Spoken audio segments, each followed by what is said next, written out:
नमस्कार दर्शक बंधु Odia knowledge academy YouTube channel को आपण मानक स्वागत। आपण जदि आम चैनल को प्रथम आछथि दयाकोरी चैनल सब्सक्राइब बटन क्लिक करी चैनल को सब्सक्राइब करेंगे।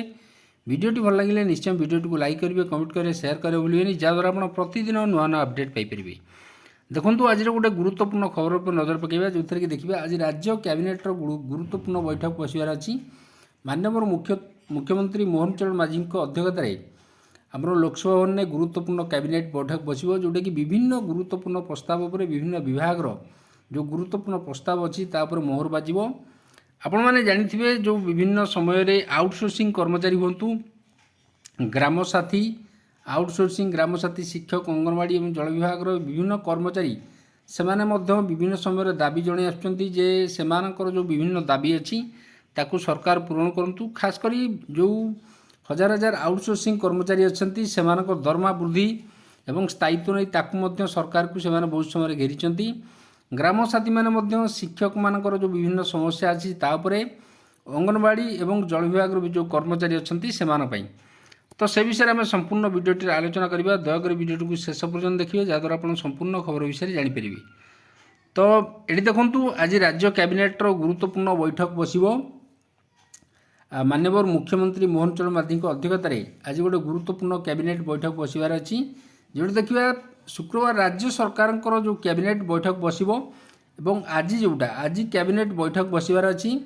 अपराह्न लोकसभा भवन में माननीय मुख्यमंत्री मोहन चरण मांझी अध्यक्षतार बैठक बस एथर जो विभिन्न विभाग पक्षर प्राय पाखापाखि 9टी प्रस्ताव रे कैबिनेटर अनुमोदन निमंते उपस्थापन कर संभावना रही जोटा कि खबर आम देखा एने सरकार स्तर निर्दिष्ट भाव कहुए ना सरकारी स्तर कौन निर्दिष्ट भाव सूचना ना सरकार किसी गुरुत्वपूर्ण प्रस्ताव पर मोहर मारिबार संभावना रही। आम से आज अपेक्षा करवा राज्य सरकार कैबिनेट बैठक में कौन निष्पत्ति नौकरी। आम आशा करूँ सरकार जो कर्मचारी मानकर विभिन्न समस्या अच्छी जो इश्यू गुड़ा अच्छी ताकू समाधान करने आज कैबिनेट गोटे गुरुत्वपूर्ण प्रस्ताव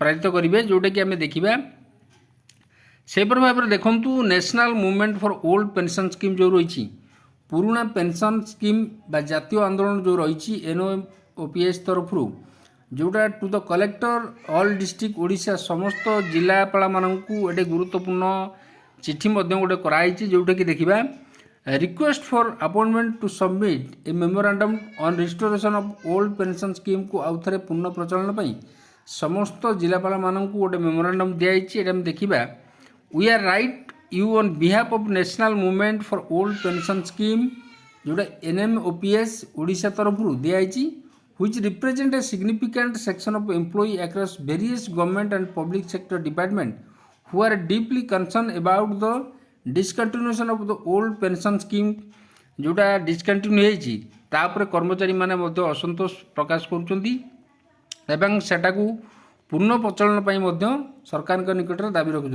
with due respect humanity we kindly request a few minute of your valuable time personally submit a memorandum regarding the restoration of old pension scheme for government employee in Odisha.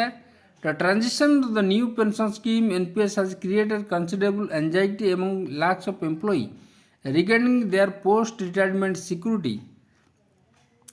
जोटा कि आम देखा we believe that your esteemed office commitment to justice, the well-being of government employee can play a pivotal role in addressing this pressing issue.